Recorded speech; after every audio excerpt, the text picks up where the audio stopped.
आज हमारे साथ उपस्थित है युगल किशोर त्रिपाठी जी। चलिए जानते हैं उनसे दीपावली की कुछ जानकारियाँ। नमस्कार युगल किशोर जी। नमस्कार।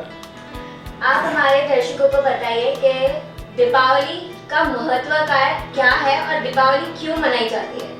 जी जरूर। हमारे वैदिक परंपराओं के अनुसार हमारे देश में दीपावली का त्योहार पूरे देश में वरन पूरे विश्व में बड़े धूमधाम से मनाया जाता है। दीपावली के दिन लोग दीप दान करते हैं और ये दीप दान करने का महत्व क्या है, दीपावली कब से प्रारंभ हुई, कई प्रश्न उठते हैं। तो आज हम अपने दर्शक मित्रों के साथ साथ जानकारी ये शेयर करना चाहते हैं कि जो दीपावली है, जब जब होई धर्म के हानि बाढ़हि असुर अधम अभिमानी, यदा यदा हि धर्मस्य ग्लानिर्भवति भारतः अभ्युत्थानम् अधर्मस्य तदात्मानं सृजाम्यहम् परित्राणाय साधूनां विनाशाय च दुष्कृतां धर्म संस्थापनार्थाय संभवामि युगे युगे। जब जब अधर्म बढ़ा है तब तब उस अधर्म का नाश करके धर्म की स्थापना के लिए भगवान ने स्वयं अवतार लिया है।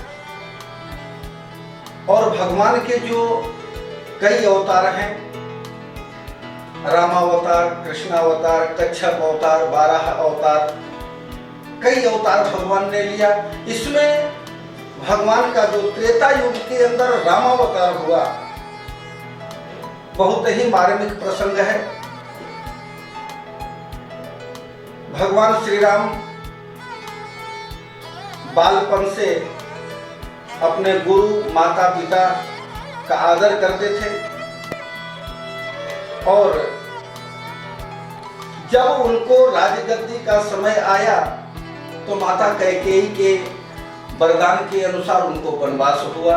और वनवास में भगवान राम जब गए तो वहां माता सीता का हरण हुआ। रावण ने हरण करके माता सीता को ले गया। अब हमारे पुराणों में लिखा गया है कि यत्र नार्यस्तु पूज्यन्ते रमन्ते तत्र देवता। जिस जगह, जिस घर में, जिस परिवार में, जिस प्रदेश में, जिस जगह भी स्त्रियों को पूजा जाता है, स्त्रियों की पूजा की जाती है, रमन्ते तत्र देवता, वहां देवता अपने आप निवास करने के लिए आ गए। लेकिन यही चीज जब जब नारी जाति का अपमान हुआ है तब तब भगवान उसका अनेकों रूप धारण करके विध्वंस किए हैं।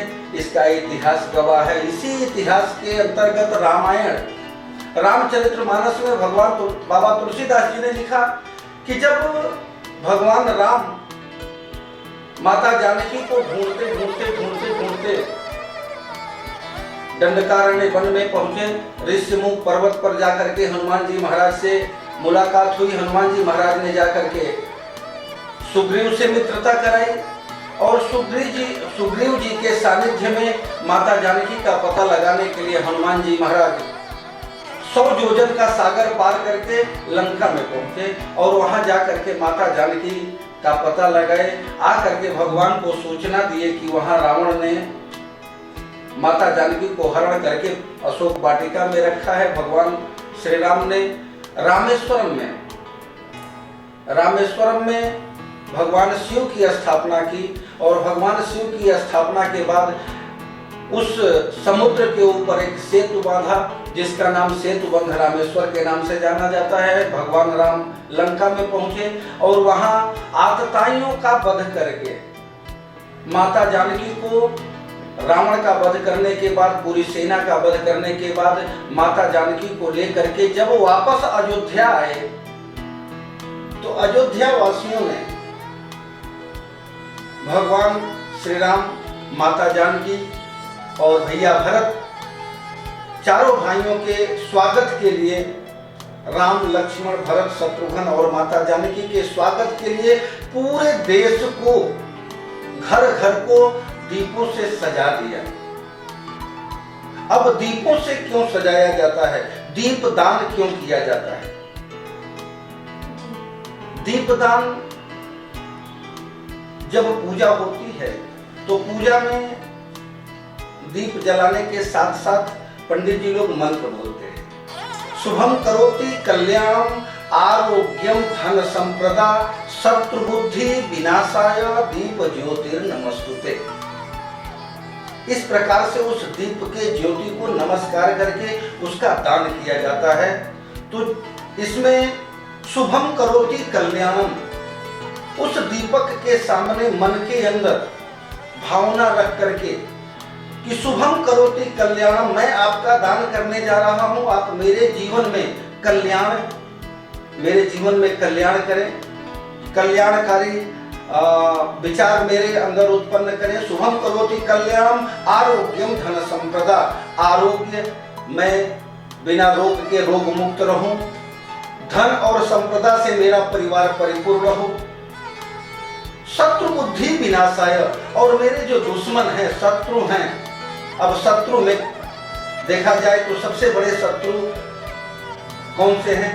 काम, क्रोध, लोभ, मोह, ये हमारे शत्रु हैं। विशेष करके 7 शत्रु कहे गए हैं। हिंसा, असत्य, मद, मोह, लोभ, काम और क्रोध, ये 7 शत्रु हमारे शरीर के अंदर ही विद्यमान हैं। हम जिस समय दीपक के सामने हाथ जोड़ करके प्रार्थना करते हैं कि शत्रु बुद्धि विनाशाय दीप ज्योतिर्नमस्तुते, हमारे अंदर शरीर के अंदर जो 7 प्रकार के विकार, ये 7 शत्रु मेरे अंदर विराजमान हैं, इनको आप अपने प्रकाश से प्रकाशित करके मेरे अंदर से इन 7 दुश्मनों को परास्त करके मेरे जीवन में आरोग्य, सुख, संपदा भरे, यही मैं कामना करता हूँ। दीप दान करिए।